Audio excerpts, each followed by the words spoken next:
কৃতজ্ঞতা আদায় করতে পারব। এ কারণে আমরা বিশ্বনবী সাল্লাল্লাহু আলাইহি ওয়াসাল্লামের হাদিস আমরা আমল করি।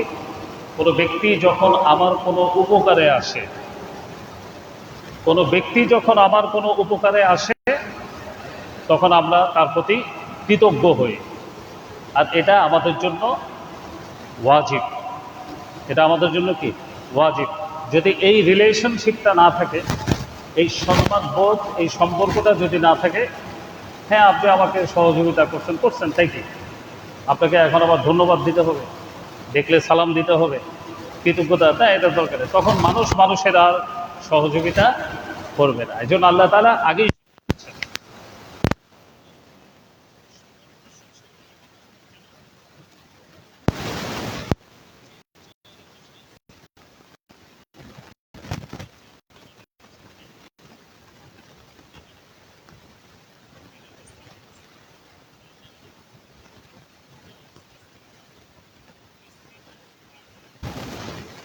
এই কাঠ আসছে থেকে গাছ থেকে, গাছ আসছে থেকে আল্লাহর পক্ষ থেকে।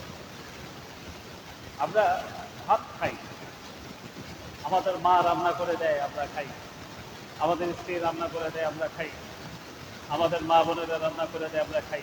চাল আসছে ধান থেকে, ধান আসছে ক্ষেত থেকে, খেতে এই ধান চালের ব্যবস্থা করে দিলেন কে? সব কিছুর মূল তৈরি করেছেন আল্লাহ। এ কারণে আল্লাহ তাআলা সব কিছুর মৌলিক সৃষ্টির দিক থেকে স্রষ্টা। আর এর ভিতর থেকে আমরা হচ্ছি আবিষ্কারক। আমরা কি আবিষ্কারক? আমরা স্রষ্টা না, আমরা আবিষ্কারক। আল্লাহ আবিষ্কারক নন, আল্লাহ হচ্ছেন স্রষ্টা, উৎস তৈরি করে দিয়েছে। যেমন কুরআন কারীম, the holy Quran is the source of science. কোরআন হচ্ছে বিজ্ঞানের মূল উৎস। কোরআন হচ্ছে কি বিজ্ঞানের। এটা কিভাবে? বহু বছর আগে, কোরআন নাজিলের পরেই বহু বছর আগে, শতাব্দীর আগে বিজ্ঞানীরা বলল, ওই সূর্য দেখে বলল সূর্য ঘুরে। কি ঘুরে? সূর্য ঘুরে। ঘটনা তো সত্য, সূর্য ঘুরে পূর্ব থেকে পশ্চিমে ঘুরতে ঘুরতে তারপরে সে যায়। এরপরে কিছুদিন যাওয়ার পরে আরেক বিজ্ঞানী বলল, না পৃথিবী ঘুরে, সূর্য ঘুরে না, পৃথিবী ঘুরে। কি ঘুরে? পৃথিবী ঘুরে। ব্যাস সেটাই। এখন পৃথিবী যদি ঘুরে তাহলে আমরাও তো ঘুরতাম। পৃথিবী ঘুরলে আমাদেরও ঘোরার কথা। আমরা কি ঘুরি? আমরা যে যেখানে বসা আছি, পৃথিবী যদি ঘুরে আমরা ওইভাবে ঘুরতাম। এখন পশ্চিম দিকে আছি, ঘুরে আমরা পূর্ব দিকে চলে যেতাম। তা তো হয় না। আমরা যাচ্ছি, হাঁটতেছি, গাড়ি চালাচ্ছি, সব কিছু করতেছি, আমরা কিন্তু ঘুরতেছি না। এটা কেন ঘুরতেছি না? এটা আবার মধ্যাকর্ষণ শক্তির কারণে। পৃথিবীর একটা আকর্ষণ আছে, শক্তি আছে, এই শক্তি আমাদেরকে টেনে রেখে, যার কারণে আমরা জায়গায় আছি। বলেন আলহামদুলিল্লাহ। সমস্যা হয়ে গেলে এক বিজ্ঞানী বলল সূর্য ঘুরে, আরেক বিজ্ঞানী বলল পৃথিবী ঘুরে। আসলে কি ঘুরে? সমাধান কে দিবেন? আল্লাহ। সমাধান কে দিবেন? আল্লাহ। এখন আল্লাহ তাআলা বলতেছেন, লাশ-শামসু ইয়ামবাগী লাহা আন তুদরিকাল কামার ওয়ালাল লাইলু সাবিকুন নাহার। সূর্য পৃথিবীর পিছনে, পৃথিবী চাঁদের পিছনে, একে অপরের পিছনে ঘূর্ণায়মান। কেউ কাউকে ধরতে পারে না, সবাই ঘুরতেছে। অকুল্লুন ফি ফালাকিন ইয়াসবাহুন। আর সবকিছুই সাঁতার কাটতেছে। বলেন সুবহানাল্লাহ। আল্লাহ বলে দিলেন শুধু পৃথিবী ঘুরে তা না, সূর্য ঘুরে তা না, দুইটাই সত্য। কিন্তু এই শূন্যে, মহাশূন্যে, মহাজগতের মধ্যে যা কিছু আছে, গ্রহ উপগ্রহ যা কিছু আছে, সব কিছু ঘুরতেছে তার নিজস্ব কক্ষপথে। সুবহানাল্লাহ। ওয়াকুল্লুন ফি ফালাকিন ইয়াসবাহুন। সব কিছু তার নিজস্ব কক্ষপথে ঘুরে। এবার আপনি সৌরজগতের সেই চিত্রের দিকে তাকালে দেখবেন, সৌরজগৎ, মাঝখানে সূর্য, এর চারদিকে শুধু সার্কল, রাউন্ড। প্রত্যেকটা রাউন্ডে এক একটি গ্রহ।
আল্লাহ বিরোধী জনশক্তি, ক্ষমতাধরদের হিস্ট্রি, আল্লাহর পক্ষের নবী, রসুল এবং অলি যারা ছিলেন তাদের হিস্ট্রি, বিভিন্ন জাতি গোত্রের হিস্ট্রি, জিনদের ঘটনা, ফেরেশতাদের ঘটনা, ইউসুফ আলাইহিস সালাতু ওয়াস সালামের ঘটনা আছে না নাই? কোথায় আছে? কোরআনের মধ্যে। তাহলে কোরআনটা কি? অ্যাজ এ হিস্ট্রিক্যাল বুক, একটা ঐতিহাসিক বুক বা ইতিহাসের বই। আসলে কোরআন ইতিহাসকে সমর্থন করে, এটা কোনো ইতিহাসের বই না। কোরআন বিজ্ঞানকে সমর্থন করেছে, এটা কোনো বিজ্ঞানের বই না। আবার এই কোরআনের ভিতরে আল্লাহ তাআলা কনস্টিটিউশন, কিছু প্রিন্সিপালস দান করেছেন, বিধান, সংবিধান, সাংবিধানিক কিছু নীতি আল্লাহ তাআলা এর মধ্যে নাজিল করেছেন। তার মানে এটা টোটাল একটা সাংবিধানিক বই, সংবিধান এটা বলা যাবে না। কোরআনের মুজিজাই এটা, যে কোরআন মানুষের কল্যাণের জন্য যা যা কিছু দরকার তার উৎস এখানে ঘটিয়ে দিয়ে এটাকে সমর্থন দেওয়ার ব্যবস্থা করেছেন। সুবহানাল্লাহ। কোরআন হচ্ছে মেডিকেল সায়েন্সের একটি উৎস। ওয়ানুনাজ্জিলু মিনাল কুরআনি মা হুয়া শিফা ওয়া রাহমাতুল লিল মুমিনিন। আল্লাহ তাআলা বলছেন এই কোরআনটা হচ্ছে মুমিনদের জন্য একটি ব্যবস্থাপত্র। সুবহানাল্লাহ, একটা প্রেসক্রিপশন। এজন্য প্রশংসা হবে কার? আল্লাহ। প্রশংসা হবে কার? আল্লাহ তাআলার। এই কোরআন আমাদেরকে দান করেছেন, এজন্য আমরা সকলেই চিৎকার দিয়ে বলি আলহামদুলিল্লাহ। রব্বানা লাকাল হামদ হামদান কাসীরান তাইয়্যিবান মুবারাকান ফী। একটু সাউন্ড কমায় দেন, একটু কমায় দেন। আমরা গত সপ্তাহে আলোচনা করতেছিলাম কোন বিষয়ে? নামাজের ব্যাপারে। ভালো আছেন? নামাজের ব্যাপারে আমরা গত সপ্তাহে আলোচনা করতেছিলাম। নামাজ হচ্ছে, এটা হচ্ছে কি অফ ইসলাম। ইসলামের চাবিকাঠি হচ্ছে নামাজ। হু হ্যাজ নো সালাত হি ইজ নট মুসলমান। যার নামাজ নাই সে কি না? মুসলমান না। এটাকে আমি বলছি? এ কথা কি আমাদের আলেমদের? রাগ করবেন আলেমদের উপরে? না, রাগ করার কিছু নেই, বুঝেন আগে, রাগ করবেন না কখনো। অর্থাৎ রাসূলুল্লাহ সাল্লাল্লাহু আলাইহি ওয়াসাল্লামের সময় কালিমা পাঠ করতো, কালিমা পড়তো আর মুসলমান হয়ে যেত। কাফের মুশরিকরা কি পড়তো? লা ইলাহা ইল্লাল্লাহু মুহাম্মাদুর রাসূলুল্লাহ সাল্লাল্লাহু আলাইহি ওয়াসাল্লাম। ব্যাস, এই কালিমা, এই সেন্টেন্সটা পড়তো, এই বাক্যটা পড়তো আর কি হয়ে যেত? মুসলমান হয়ে যেত। এখন মুসলমান হওয়ার পরে তারা জিজ্ঞেস করতেন, ইয়া রাসূলুল্লাহ, আমাদের কাজ কি? আল্লাহ রসুল বলতেন, কাজ হচ্ছে নামাজের সময় হবে, নামাজে গিয়ে হাজিরা দিবা, নামাজ পড়বা। জিহাদের ডাক আসবে, জিহাদে চলে যাবা। হারাম খাওয়া যাবে না। হারাম কি? তখন সুদে লেনদেন হতো। কি হতো? সুদে লেনদেন হতো ওই সময়। এখন তো সুদ তেমন একটা না, তখন আরো ব্যাপক আকারের ছিল। বাধ্য হয়ে আল্লাহ রাব্বুল আলামিন আয়াত নাজিল করলেন, ইয়া আইয়ুহাল্লাযীনা আমানুত্তাকুল্লাহা ওয়া যারু মা বাকিয়া মিনার রিবা। হে মুমিনরা, হে বিশ্বাসীরা, তোমরা যারা কালিমা পাঠ করে মুসলমান হয়েছো, আমার নবীর হাতে হাত দিয়ে বিশ্বাস করে, আমার প্রতি বিশ্বাস করে কালিমা পড়েছো, তোমাদের আগেরকার যে কিছু অ্যাক্টিভিটিস আছে, কর্মকাণ্ড আছে, অর্থনৈতিক economical activities, you have to change now. এখন এটা বাদ দিতে হবে, এটাকে একেবারে টোটালি বাদ দিতে হবে। যেমন তোমরা টাকা লেনদেনের সময় সুদ ভিত্তিক লেনদেন, এটাকে কি করতে হবে? বাদ দিতে হবে। সাহাবারা জিজ্ঞেস করলেন, তাহলে যেগুলো এখনো আমি কিছু টাকা পাবো সুদের, তো সেই টাকাগুলোর রেজাল্ট কি? তার সিদ্ধান্ত কি? আল্লাহ তাআলা বললেন, ওয়াযারু মা বাকিয়া মিনার রিবা। যে পর্যন্ত সুদ নিয়েছো তা তো নিয়েই গেছো। 1 লক্ষ টাকায় 10,000 টাকার সুদ আছে না নাই? 5,000 নিছে। কয় হাজার নিছে? বাকি আছে কত? 5,000। এখন আয়াত নাজিল হয়ে গেল,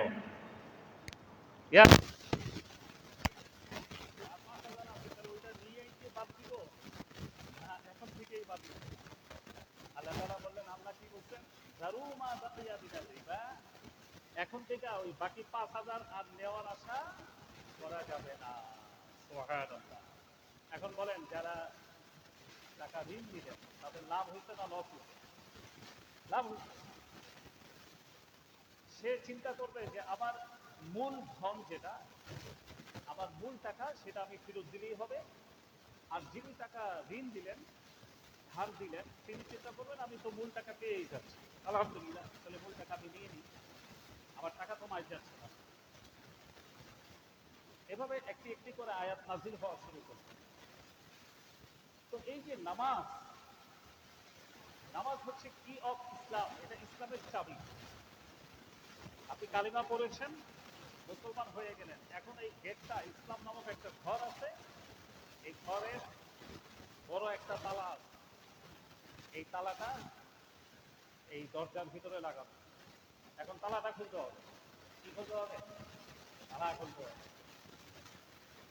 এখন বলেন তো দেখি, সমাজে কতজন তালা খুলেছে? তালা খুলছে? তালা খুলে নেয়। এই তালা হচ্ছে নামাজ। এই তালা হচ্ছে, এই চাবি হচ্ছে নামাজ। এই চাবি হচ্ছে সালাত। 5 ওয়াক্ত সালাতের মাধ্যমে 5টা চাবি আমাদেরকে ব্যবহার করতে হবে। 1 ওয়াক্ত সালাত দিয়ে সেই দরজা খোলা যাবে না। চাবি আছে একটা। কয়টা? ফজরের নামাজ, জোহর নাই, আসর নাই, মাগরিব নাই, এশা নাই, হবে না। জোহর আছে, অফিস নাই, সুযোগ পাইছি, আচ্ছা জোহরের নামাজটা পড়ি, আসর রাস্তায় থাকি, মাগরিব জ্যামে থাকি, এসার সময় বন্ধুদেরকে নিয়ে একটু চায়ের দোকানে আড্ডা দিই, তারপরে বাসায় গিয়ে ফ্রেশ হয়ে ডিনার শেষ করে ঘুমাবো। প্ল্যান হচ্ছে এটা, হবে না। আমাদেরকে 5 ওয়াক্ত সালাত আদায় করতে হবে। কয়েক তো 5 ওয়াক্ত সালাত আদায় করতে হবে। 5 ওয়াক্ত সালাতের বিনিময়ে আমরা সব পাবো কত ওয়াক্তের? আপনারা জানেন না? যারা 5 ওয়াক্ত নামাজি তাদের তো জানার কথা। কত? মাশাআল্লাহ, বারাকাল্লাহ ফিক। 50 ওয়াক্তের সওয়াব প্রতিদিন বান্দার আমলনামায়, নামাজীদের আমলনামায় আল্লাহ তাআলা দান করেন। কয়েক তো? 50। এই ঘটনাটা তো আপনারা জানেন। মুসা আলাইহিস সালামের সাথে যখন মেরাজে দেখা হয়ে গেলেন, মুসা আলাইহিস সালাম ফেরার পথে, রাসূল সাল্লাল্লাহু ফেরার পথে জিজ্ঞেস করলেন, হে আল্লাহর রাসূল, আল্লাহ তাআলা আপনাকে কি দিলেন? মুসা আলাইহিস সালাম বললেন, আল্লাহ, ঈসা, রাসূলুল্লাহ সাল্লাল্লাহু আলাইহি ওয়াসাল্লাম বলেন, আল্লাহ রাব্বুল আলামিন আমাকে 50 ওয়াক্ত নামাজ দিয়ে দিলেন। কত ওয়াক্ত? 50 ওয়াক্ত। মুসা আলাইহিস সালাম বললেন, আপনি যান, এটাকে একটু রিডিউস করে নিয়ে আসেন, কমায় নিয়ে আসেন। কেন? আপনার যে ফলোয়ার, আপনার যারা অনুসারী হবে, তারা এটা করতে পারবে না, তারা 5 ওয়াক্ত আদায় করবে না। কারণ দেখেন, মুসা আলাইহিস সালামের স্টেটমেন্ট আমাদের সাথে মিশে গেছে, মিশে গেছে না? 5 ওয়াক্তই আমরা অ্যাবসেন্ট। 50 ওয়াক্ত হইলে তো এলাকায় থাকতাম না। 5 ওয়াক্ত আজান দেওয়ার কারণে, 5 ওয়াক্ত আজান দেওয়ার কারণে জাজিরা শরীয়তপুর, আপনারা পেয়েছেন না কয়েকদিন আগে? জাজিরা শরীয়তপুরে স্থানীয় লিডার খেপে গিয়েছে কার উপরে? মুয়াজ্জিন সাহেবের উপরে। 5 ওয়াক্ত আজান দেওয়া লাগবে কেন মাইকে? বলেন নাউযুবিল্লাহ। ঈমান আছে? নাই। তাহলে 50 ওয়াক্ত আজান দিলে, এরকম বহু লিডার আছে যারা রাস্তায় নেমে আন্দোলন করতো মুয়াজ্জিন মসজিদ কমিটির বিপক্ষে। আল্লাহ তাআলা এই সমস্ত নেতৃত্ব থেকে আমাদেরকে রক্ষা বলেন আমিন। সুতরাং সালাত আদায় করতে হবে। কয়েক আদায় করলে লাভটা কি? আমরা কত ওয়াক্তের সওয়াব পাবো? একটু জোরে বলেন, কত ওয়াক্তের?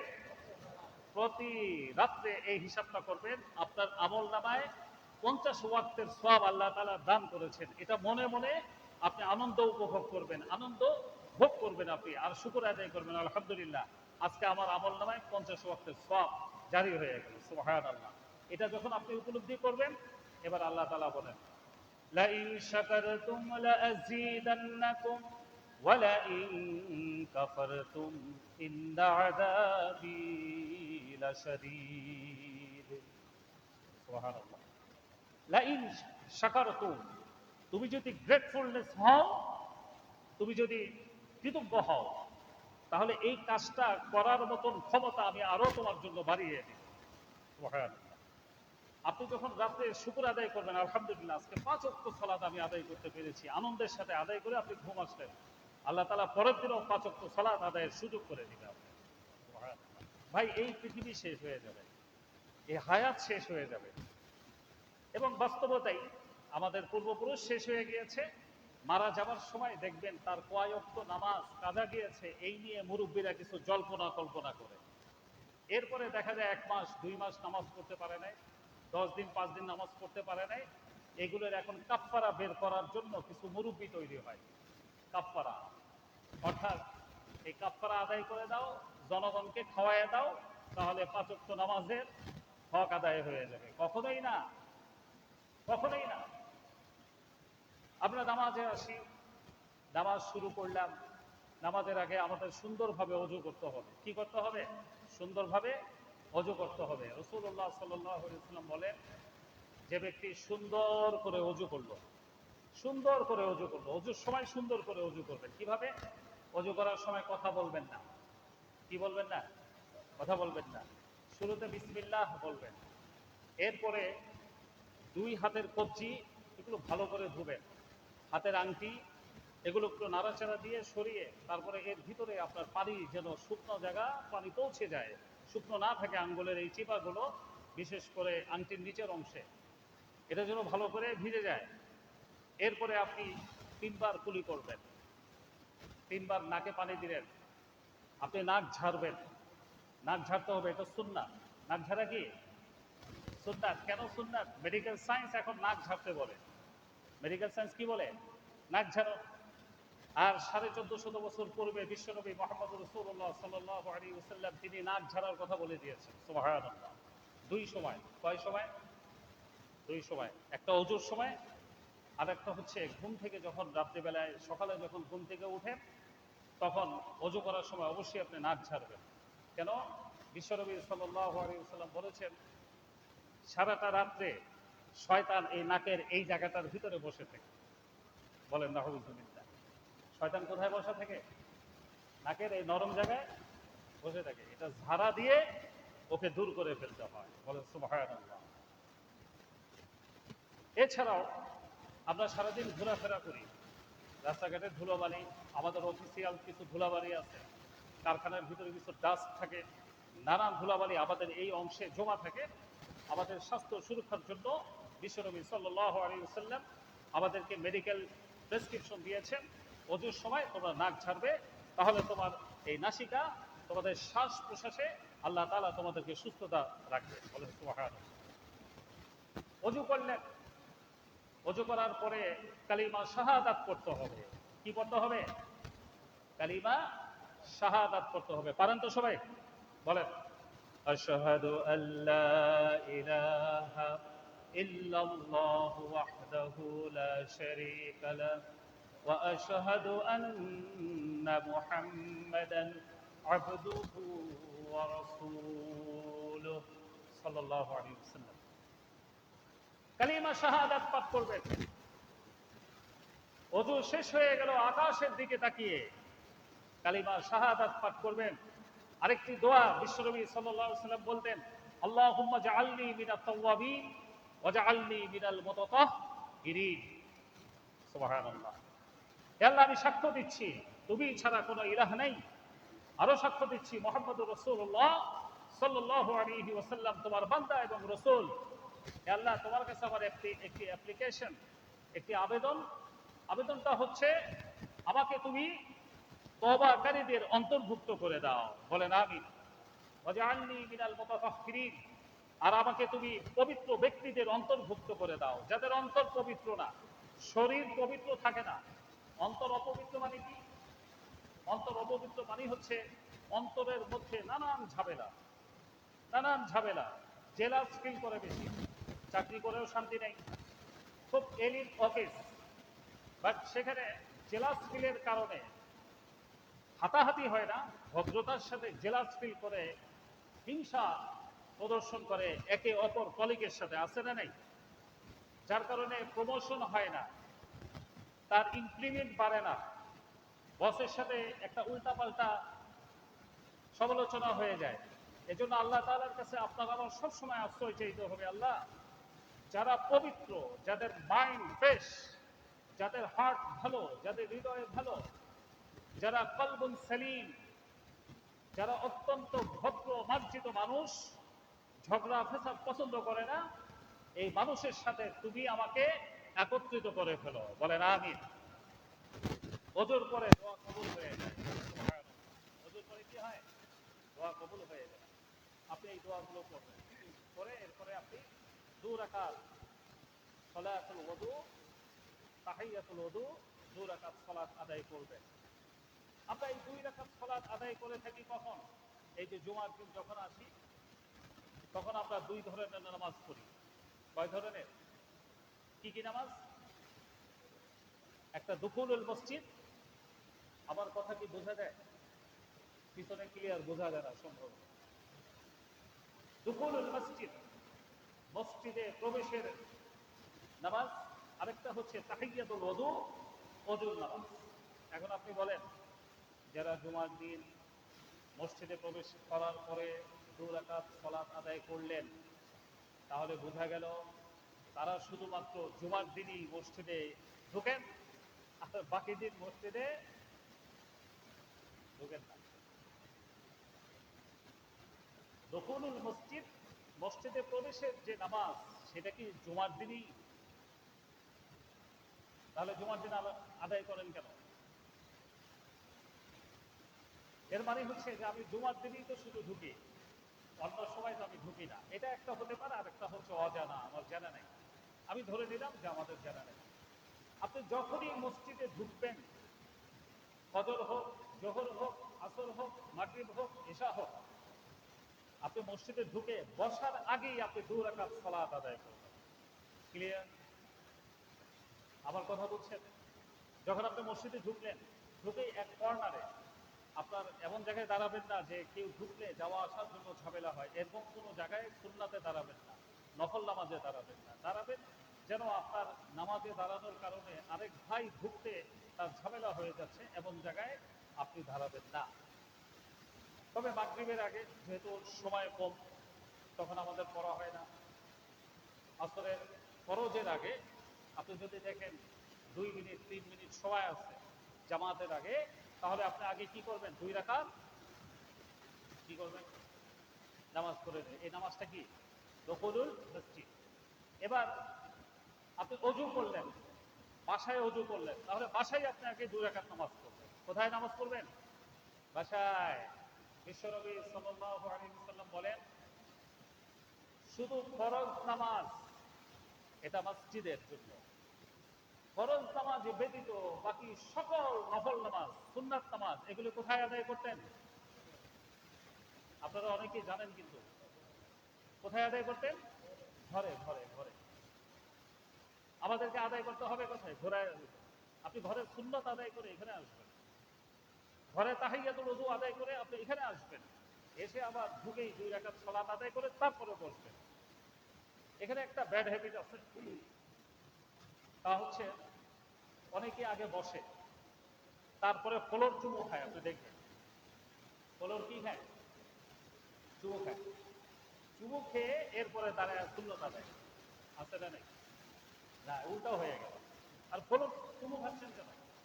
মসজিদের ফ্লোর চুমু খাওয়ার তো কিছু নাই। আপনি যদি চুমু খেতে চান, কোরআনুল কারীম আছে, এটা নেন, চুমু খান, বুকে লাগান। আপনার মা আছে, আপনার সন্তান আছে, তাদের হাত ধরেন, চুমু খান। সওয়াব আছে না নাই? আছে না নাই? তাহলে সুন্নাত নামাজ কোথায় হবে? ঘরে। বিশ্বনবী সাল্লাল্লাহু আলাইহি ওয়াসাল্লাম বলেন, মসজিদের চেয়ে দ্বিগুণ সওয়াব আল্লাহ তাআলা আপনার আমলনামায় দিয়ে দিবেন। সুবহানাল্লাহ। কিন্তু ফরজ নামাজ যদি কেউ ঘরে পড়ে, তাহলে এই নামাজই হবে। ইচ্ছা করে ফরজ নামাজ জামাত ত্যাগ করে কেউ যদি ঘরে আদায় করে, রাসূলুল্লাহ সাল্লাল্লাহু আলাইহি ওয়াসাল্লাম বলেন, তার নামাজ নামাজই। এই নামাজের কোনো ভ্যালু নাই, ভ্যালুলেস সালাত। এই নামাজের কোনো মূল্য নেই। সুতরাং আমাদের ঘরকে নামাজের জায়গা বানাইতে হবে, আমাদের ঘরকে মসজিদে পরিণত করতে হবে। বিশ্বনবী সাল্লাল্লাহু আলাইহি ওয়াসাল্লাম বলেন, লা তাজআলুল কুবুর মাসজিদান, তোমরা কবরকে মসজিদ বানিও না। ওয়ালা তাজআলু বাইতান কুবরান, তোমরা ঘরকে কবর বানিও না। দুইটা কথা বিশ্বনবী সাল্লাল্লাহু আলাইহি ওয়াসাল্লাম বলেছেন, লা তাজআলু বাইতান কুবরান, তোমরা ঘরকে কি বানায়ো না, তোমরা ঘরকে কবর বানায়ো না। বিশ্বনবী নিষেধ করেছেন। ঘরকে আবার কবর বানায় কিভাবে? কবরের ভিতরে কোনো ইবাদতের জায়গা না, কবরের বাহিরেও কোনো ইবাদত করার সুযোগ, সিজদা দেওয়ার মতো, রুকু দেওয়ার মতো কোনো ইবাদত কবরের বাহিরেও নেই। আছে? আপনি কবরের সামনে রেখে সিজদা দিতে পারবেন? রুকু দিতে পারবেন? ঈমান থাকবে? ঈমান থাকবে? কথা বলেন না কেন? ঈমান থাকবে? ঈমান থাকবে না। এজন্য বিশ্বনবী বলেছেন, লা তাজআলু কুবরান মাসজিদান ওয়া লা তাজআলু বাইতান কুবরা, তোমরা কবরকে মসজিদ বানিও না, আর ঘরকে তোমরা কবর বানিও না। ঘর এমন অবস্থা হয়ে গেছে, ঘরে নামাজ নাই। ঘরে কি নাই? নামাজ নাই। শবে বরাত, শবে কদরের সারা রাত্রির নামাজ কোথায় হয়? যেখানে সবসময় ইবাদত হয় সেইখানেই সারা রাত কাটায় দিবেন। সারা রাত কাটাবেন তো ইবাদতের মাধ্যমে, সেটা কি মসজিদে? কথা বলেন না কেন? সেটা মসজিদে না ঘরে? নফল নামাজ পড়বেন ঘরে। যে ঘরে নামাজ হয়, যে ঘরে ইবাদত হয়, সেই ঘরে জন্য রহমতের দরজা খুলে দিবেন কে? আপনি যখন ঘরে নামাজ পড়বেন আর এখান থেকে নামাজ শিক্ষা দিয়ে যাবেন, নামাজ শিখে যাবেন, তখন এই নামাজের পদ্ধতি আপনার সন্তান দেখবে, নামাজের পদ্ধতি আপনার ভাই দেখবে, আপনার বোন দেখবে, আপনার মা দেখবে, নামাজের পদ্ধতি আপনার স্ত্রী দেখবে, যে কিভাবে রুকু দেয়, কিভাবে সিজদা দেয়, কি পড়তে হয় না হয়, সেগুলো এখান থেকে শিখবেন আপনি। আর অ্যাপ্লাই করবেন কোথায়? আপনার ঘরে। এরপরে আপনার বাচ্চাটা আপনার পাশে এসে সিজদায় লুটিয়ে যাবে। সুবহানাল্লাহ। আমাদের বাচ্চারা আমাদের সাথে নামাজ পড়ে না, অজু থাকে। ছোট ছোট বাচ্চা, 1 বছর 2 বছর 3 বছর বাচ্চারা এসে আমরা যখন নামাজের ঘরে নামাজ পড়ি, সিজদায় যাই, আমাদের বাচ্চারা কি করে? আমাদের সাথে সিজদায় যায়। সুবহানাল্লাহ। দেখেন, আপনি বাসায় সিজদা দিচ্ছেন, আপনার বাচ্চা অটোমেটিক্যালি সেও নামাজি হয়ে যাচ্ছে। প্র্যাকটিক্যাল তার জীবন শুরু হয়ে গেল, সেখান থেকে প্র্যাকটিক্যালি সেও শুরু করতে হবে। তাহলে আমি যদি বাইরে ঘুষ খাই, তাহলে আমার বাচ্চাও ঘুষখোর হয়ে যাবে। আমি যদি বাহিরে মানুষকে সালাম দিই, ঘরে ঢোকার সময় যখন আমি সালাম দিব, আমার বাচ্চা আমার কাছ থেকে সালাম শিখবে না শিখবে না? শিখবে কি শিখবে না? আল্লাহ তাআলা বলছেন, ইয়া আইয়ুহাল্লাযীনা আমানু লা তাদখুলু বাইতান গায়রা বুয়ুতিকুম, তোমরা কারো ঘরে ঢুকবে না, তোমাদের ঘরেও প্রবেশ করবে না সালাম ব্যতীত, অনুমতি ব্যতীত। বলেন সুবহানাল্লাহ। আপনি যখন কারো ঘরে ঢুকবেন, আপনার ঘরে ঢুকবেন এক ধরনের, আর অন্যের ঘরে ঢুকলে আরেকটা পদ্ধতি। অন্যের ঘরে যখন ঢুকবেন, দরজার বাহিরে দাঁড়িয়ে আপনি 3 বার সালাম দিবেন। কয়বার? 3 বার সালাম। আসসালামু আলাইকুম, সময় দেন, খবর নাই, আবার নক করেন, সালাম দেন, আসসালামু আলাইকুম, খবর নাই, কেউ আসতেছে না, আবার নক করেন, আবার সালাম দেন, আসসালামু আলাইকুম ওয়া রাহমাতুল্লাহ। 3 বার সালাম দেওয়ার পরে যদি ভিতর থেকে কোনো সারা শব্দ না আসে, তখন আমরা কি করব? দরজা খুলে ভিতরে ঢুকে যাব? কি ব্যাপার, এতক্ষণ সালাম দিলাম, কোনো খবর নাই, ঘুমায় রয়েছেন নাকি, কয়ে ভিতরে ঢুকে যায়? আছে না নাই? বলেন নাউযুবিল্লাহ, আস্তাগফিরুল্লাহ, আস্তাগফিরুল্লাহ। There is no enter without permission. আপনি তো ঢুকতেই পারবেন না পারমিশন ছাড়া, আল্লাহই নিষেধ করেছেন, ঢুকবেন না, চলে আসেন সেখান থেকে। এবার আপনার ঘরে ঢুকবেন, সালাম দিয়েই ঢুকবেন। বলেন সুবহানাল্লাহ। আসসালামু আলাইকুম। ঘরে সালাম দিতে লজ্জা করে, আর কিছু না, অন্য সমস্যা না। আমাদের আমাদের সমস্যা কি? ঘরের মানুষকে সালাম দিতে কি লাগে? লজ্জা লজ্জা লাগে, লজ্জা লজ্জা লাগে। আমি চাই না যে আমার ঘরের মানুষের উপরে শান্তি আসুক, সেটা আমি চাই না।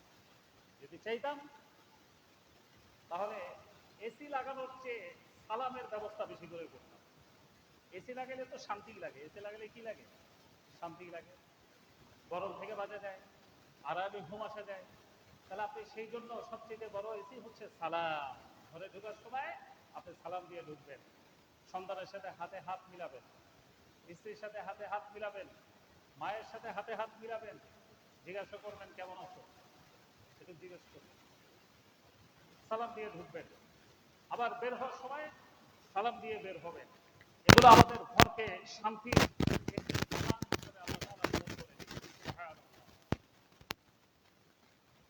আপনার কথা সাথে আলোচনা করতেছিলাম নামাজের মধ্যে আমরা যে দোয়াগুলো করি, যে সূরাগুলো করি, সেগুলো তখন আমরা সূরা ফাতিহার মাঝামাঝি জায়গায় দিয়েছিলাম। আপনাদের মনে আছে না?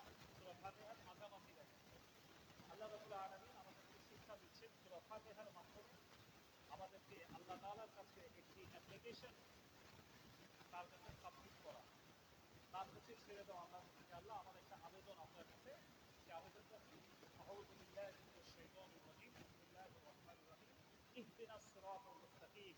হে আল্লাহ, আমাদেরকে সঠিক পথটা দেখিয়ে দেন। আমাদেরকে কোন পথ দেখিয়ে দেন? সঠিক পথ। সঠিক পথ মানে হচ্ছে এক একটা রাজনৈতিক দল আসে আর এক একটা ম্যানিফেস্টো আমাদের সামনে তুলে ধরে, ইশতেহার তুলে ধরে, এক একটা আয়োজন তুলে ধরে। এবার আমরা অর্থনীতিকে এভাবে সাজাবো, এবার আমরা সমাজকে এভাবে সাজাবো, রাষ্ট্রকে এভাবে সাজাবো, নানান ইশতেহার ম্যানিফেস্টো আমাদের সামনে তুলে ধরে।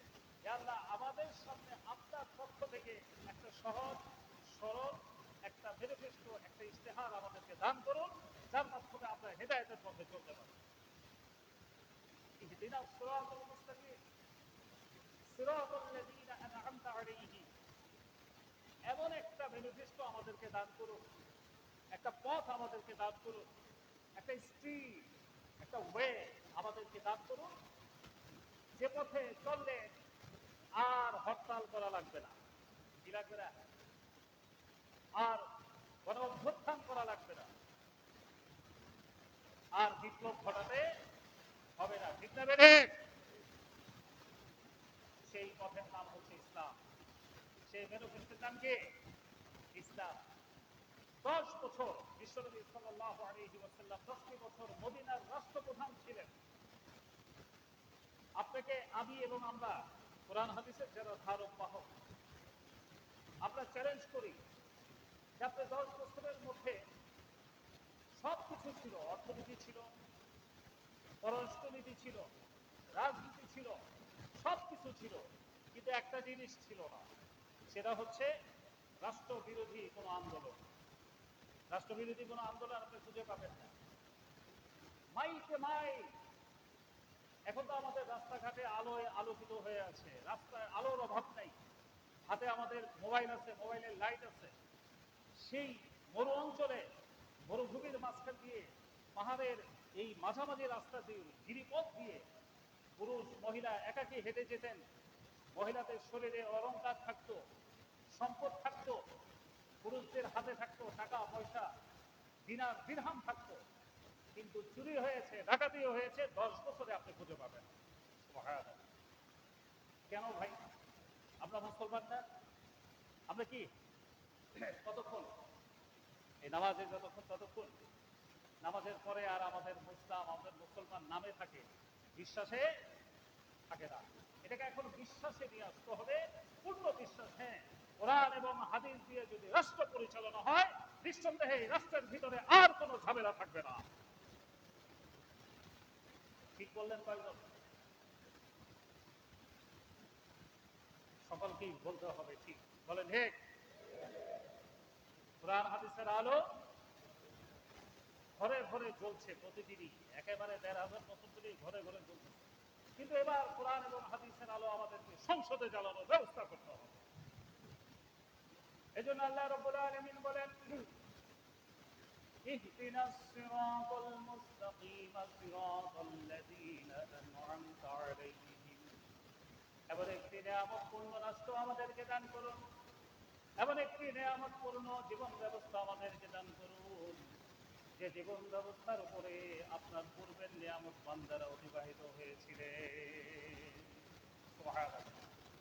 এমন একটি নিয়ামত সরল পথ, নিয়ামত সম্পূর্ণ সরল পথ আমাদেরকে দান করুন, যে সরল পথে পূর্বে যেন নবী রাসূল সাহাবায়ে কেরামরা বিভিন্ন নবীদের রাসূল এই অনুসারীরা তারা অতিবাহিত হয়েছে, তোমার নিয়ামত আর নিয়ামত ছিল, নিয়ামত আর নিয়ামত ছিল। বিশ্বনবী সাল্লাল্লাহু আলাইহি ওয়াসাল্লামের সময় যাকাতের টাকা নিয়ে একজন ঘুরতেছে, 3 দিন ঘোরার পরে এই যাকাতের টাকা কে দিবে সেই মানুষ খুঁজে পাওয়া যাচ্ছিল না। এই ঘটনা আপনারা জানেন। এরপরে দেখলেন একজন মানুষ মাথার নিচে বস্তা মাথার নিচে দিয়ে মাথার নিচে বস্তা দিয়ে ঘুমিয়ে আছে। এবার যে যাকাত দিবে সে চিন্তা করলো, আলহামদুলিল্লাহ ভালোই হলো, একজন লোক আমি পেয়ে গেলাম, একজন লোককে আমি পেয়ে গেলাম। গরিব মানুষ সম্ভবত মাথার নিচে বস্তা দিয়ে ঘুমিয়ে আছে। সকলে তো জিকির করেন লা ইলাহা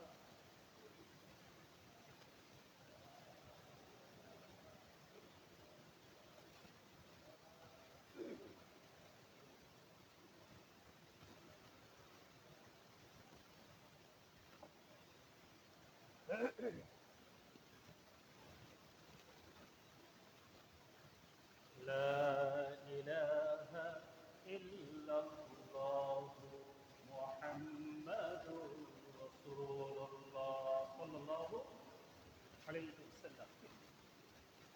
সাহাবী তার করতে গেলেন, ডাক দিলেন, ভাই উঠেন। উঠলেন, সম্ভবত আপনি গরিব মানুষ, কিভাবে বুঝলেন? আপনি তো মাথার নিচে একটা থালার বস্তা মাথার নিচে দিয়ে ঘুমাচ্ছেন, অভাবের মধ্যে হয়তো আসছেন। অভাবে থাকলে কি হবে? আমি 3 দিন ধরে যাকাতের টাকা নিয়ে ঘুরতেছি, এই যাকাতের টাকা নেওয়ার মতো একটা মানুষ এই মদিনাতে আমি খুঁজে পাই না। কয়দিন? 3 দিন ধরে। এবার সেই সাহাবী সোজা হয়ে বসে বললেন, ভাই আপনি তো 3 দিন ধরে ঘুরতেছেন, আর আমার এই বস্তার ভিতরে কি জানেন ভাই? কি? যাকাতের টাকা। সুবহানাল্লাহ। আমি আরো কয়েকদিন ধরে এই টাকা নিয়ে ঘুরতেছি, ঘুরতে ঘুরতে ঘুরতে ঘুরতে যাকাতের টাকা কয়েকজনকে বললাম, কেউ নিবে না, বলছে আমাদের টাকা লাগবে না। সুবহানাল্লাহ। হ্যাঁ হ্যাঁ হ্যাঁ, একবারে রূপকথার গল্পের মতো মনে হচ্ছে, টাকা দিলে আমার লাগে না। আমরা এত অভাবের মধ্যে আছি যে এই কথা বিশ্বাস আমাদের সহজা হবে। বলেন কি? হ্যাঁ, আপনিও যাকাতের টাকা দিয়ে ঘুরতেছেন, এই দেখেন না বস্তার ভিতরে টাকা। তখন এই দুই ভাই, দুই সাহাবী মিলে আল্লাহর শুকর আদায় করলেন, বলেন আলহামদুলিল্লাহ। আলহামদুলিল্লাহ, এমন একটি রাষ্ট্র পেয়েছি যে রাষ্ট্র টাকা দিতে চায়, নিতে চায় না। সে রাষ্ট্রে টাকা পয়সা চুরি করে বিদেশে গিয়ে বাড়ি বানাবে কিভাবে? বেগম পাড়ায় বাড়ি বানাবে দূর থেকে, তারা ভালো করেই জানে কোরআন আর হাদিস দিয়ে যদি রাষ্ট্র পরিচালনা হয় তাহলে দুর্নীতি করা যাবে না, মিথ্যা কথা বলা যাবে না, কন্ট্রাক্টের নামে আমরা টেন্ডারবাজি করতে পারবো না, টেন্ডার থেকে কাজ দেখানোর নাম দিয়ে সেখান থেকে শত শত কোটি টাকা আমরা লুটপাট করতে পারবো। এর নাম হচ্ছে ইসলাম, আর ওর নাম হচ্ছে দুর্নীতি। আরে ভাই, সংলাপ কিসের? কিসের ডিসকাশন? কোনো গসিপিং নাই, কোনো ডিসকাশন নাই। আমরা মুসলমান, 92% মুসলমান এই বাংলাদেশে বসবাস করে। প্রত্যেকেই আমরা কালিমা পড়েছি। আমাদের মাঝে কোনো নাস্তিকতা নেই, কোনো শিরক নেই। আমাদের মাঝে একমাত্র তাওহীদ, একমাত্র একত্ববাদ, আল্লাহকে বিশ্বাস আমরা করি। আল্লাহ প্রদত্ত কোরআন আমাদের জন্য সংবিধান। এই কোরআন সংবিধান হবে আমাদের জন্য শুধু নয়, এই রাষ্ট্রের সংবিধান আগামীতে হবে আল কোরআনুল কারীম। হবে, বিশ্বাস করেন আর না করেন হবে। বিশ্বনবী সাল্লাল্লাহু আলাইহি ওয়াসাল্লামকে বাধা দিয়েছে 13টা বছর। কত বছর? 13টা বছর মক্কায় থাকাকালীন কি পরিমাণ বাধা দিয়েছে আপনারা তো জানেন, সবাই জানেন, ইতিহাস জানেন সবাই। কোন বাধা দেয় নাই? 3টে বছর। 3টে বছর তিনি জেলখানার মধ্যে ছিলেন। বিশ্বনবী সাল্লাল্লাহু আলাইহি ওয়াসাল্লাম, জেলখানা মানে হচ্ছে দুটি পাহাড়ের মধ্যবর্তী স্থান, গিরিপথ, সেখানে তাকে অবরুদ্ধ করে রাখা হয়েছিল। এজন্য তার সেই অবরোধের মাঝে খাবার পাঠাতে তারা বাধা দিত। খাদ্য সেখানে পৌঁছানো সম্ভব ছিল না। কেউ লুকিয়ে লুকিয়ে কিছু কিছু খাবার দিয়ে যেতেন। আবু তালেব তখনও বেঁচে আছেন। আবু তালেব মাঝে মাঝে অনেক ক্ষমতা দেখিয়ে কিছু খাবার পৌঁছে দেওয়ার ব্যবস্থা করতেন। কেন আটকে রেখেছিলেন? যেন বিশ্বনবী সাল্লাল্লাহু আলাইহি ওয়াসাল্লাম এই কোরআনের কথা থেকে ফিরে আসেন। কি কথা থেকে? কোরআনের কথা থেকে যেন ফিরে আসে, আর যেন কোরআনের কথা না বলে, কালিমার কথা না বলে। বিশ্বনবী বললেন, আমার কাজই হচ্ছে এটা, আর এর উপরেই আমি যদি চলে যাই তাহলে আমার কাজের, আমার এই দায়িত্ব পূর্ণ হলো, এটাই আমি বলতে পারবো আল্লাহ তাআলার কাছে। বলেন আলহামদুলিল্লাহ। বিশ্বনবী সাল্লাল্লাহু আলাইহি ওয়াসাল্লাম কোনো কম্প্রোমাইজ করেছিলেন? কোনো কম্প্রোমাইজ করেছিলেন? করেননি। লাস্টে বলেছিলেন, লাকুম দীনুকুম ওয়ালিয়া দীন, তোমাদের কর্মের ফল তোমরা পাবে, আমার কর্মের ফল আমি পাবো। আমি আমার দ্বীন, আমার কোরআনের পথ, তাওহীদের পথ, আল্লাহর পথ ছেড়ে আমি তোমাদেরকে মেনে নিব না। আবার ভাইয়া আসুন, আল্লাহ রাব্বুল আলামিন আমাদেরকে যে নিয়ামত দিয়েছেন কোরআন এবং হাদিস, এটা কোনো দলীয় সাবজেক্ট নয়, কোন দলের সাবজেক্ট নয়। পৃথিবীতে যত ইসলামী দল তৈরি হোক না কেন, কোন দল এই দাবি করতে পারবে না যে কোরআন হচ্ছে আমাদের দলের একমাত্র কিতাব, বাকি দল এই কিতাব আমল করতে পারবে না। এ কথা বলতে পারবে? আজকের কোন ইসলামী দল বলতে পারবে না। আপনার সবাই বলছো কোরআন মানতে আমাদের সমস্যা নেই। কোরআন মানতে ভাই সমস্যা নেই। আমাদের অর্থ থাকবে, আমাদের রাজনীতি থাকবে, আমাদের পররাষ্ট্র নীতিমালা সবই ঠিক থাকবে, আমাদের নেতৃবৃন্দগুলোও ঠিক থাকবে, তাদের অবদানগুলো ঠিক থাকবে। আজকে কোরআনের পক্ষে না থাকার কারণে পূর্বে যারা এই দেশের জন্য যারা জীবন দিলেন, এদেশের যারা অভিভাবক ছিলেন, তারাও তাদের সম্মান ঠিক মতো রাখতে পারতেছে না। কথা বোঝা যায় মনে হয়? এদেশের জন্য যারা নেতৃত্ব দিলেন, স্বাধীনতার নেতৃত্ব দিলেন, যারা রক্ত দিলেন, জীবন দিলেন, তাদের সম্মানও কি ঠিক আছে এখন? কেন নাই বলেন তো? এই শুধুমাত্র ইসলামের পক্ষে আর কোরআন হাদিসের পক্ষে না থেকে বরং এর বিরোধিতা করার জন্যই আজকে নিজের সম্মানও আজকে খুঁজে পাওয়া যাচ্ছে। আল্লাহ রাব্বুল আলামিন আমাদের মুসলমান হিসেবে কবুল করুন, বলেন আমিন। কোরআনের পক্ষে থাকার তৌফিক দান করুন, বলেন আমিন। কোরআন হাদিসের রাষ্ট্র প্রতিষ্ঠার লক্ষ্যে আমরা রাজি আছি না ইনশাআল্লাহ? একটু হাত তুলে দেখান, লিল্লাহি তাকবীর। আল্লাহ তাআলা আপনাদেরকে কবুল করুন, আল্লাহ তাআলা আপনাদের কবুল করুন, আল্লাহ আপনাদের গুনাহ মাফ করে দিক, আপনাদের সন্তানগুলোকে নেককার বানিয়ে দিক, আপনাদের সন্তানগুলোকে আল্লাহ রাব্বুল আলামিন মুত্তাকিনদের নেতা বানিয়ে দিন। প্রতিদিন দোয়া করবেন, হে আল্লাহ, হে আল্লাহ, আমাদের স্ত্রী, আমাদের সন্তানদেরকে তুমি মুত্তাকিদের নেতা বানিয়ে দাও। আল্লাহ অর্ডার করেছেন এই দোয়া প্রতিদিন করবেন, আর এক ওয়াক্ত নামাজ বাদ দিবেন না, এক ওয়াক্ত নামাজ বাদ দিবেন না। নামাজ বাদ দিয়ে ইসলাম প্রতিষ্ঠা কোনোদিনই সম্ভব নয়, নামাজ বাদ দিয়ে মুসলমান হওয়া সম্ভব নয়, নামাজ বাদ দিয়ে জান্নাতের আশা করা সম্ভব নয়। আল্লাহ তাআলা আমাদেরকে নামাজি, দিনদার, ইমানদার, পরেজগার হওয়ার তৌফিক দান করুন। আগামী জুমায় যদি আল্লাহ এখানে কথা বলার সুযোগ দেয়, ইনশাআল্লাহ দোয়া কুনুত, দোয়া কুনুত আপনারা পড়েন না? কোন নামাজে পড়েন? বেতের নামাজে। এই বেতের নামাজে যে দোয়া কুনুতটা আমরা পড়ি, আল্লাহুম্মা ইন্না নাস্তাঈনুকা ওয়া নাস্তাগফিরুকা ওয়া নু'মিনু বিকা, এই দোয়া কুনুতের আমি তরজমা, শুধুমাত্র এই দোয়া কুনুতের তরজমাই আমি আপনাদের সামনে তুলে ধরব। প্রাসঙ্গিক কিছু যদি কথা এর সাথে এসে যায় তাহলে ইনশাআল্লাহ বলার চেষ্টা করব। এই দোয়া কুনুতের অর্থ আমাদের জানা দরকার। দোয়া কুনুতের অর্থ আমাদের জানা দরকার। সিরিয়াস একটি দোয়া, সিরিয়াস একটি দোয়া। আমরা নরমাল মনে করি, এটা মনে করি একটি দোয়া পড়লেই হয়ে গেলে নামাজ হবে। কিন্তু আপনি কি বললেন তার সাথে যদি কাজের মিল না থাকে তাহলে আমরা মুনাফিকের খাতায় নাম লিখে দুনিয়া থেকে বিদায় নিতে হবে। আল্লাহ রাব্বুল আলামিন আমাদেরকে আসার ইনশাআল্লাহ আগামী জুমা এবং বাকি জীবনের প্রত্যেকটি নামাজ জামাতের সাথে পাঁচ ওয়াক্ত নামাজ আদায়ের তৌফিক দান করুন, বলেন আমিন। ওয়া আখিরু দাওয়ানা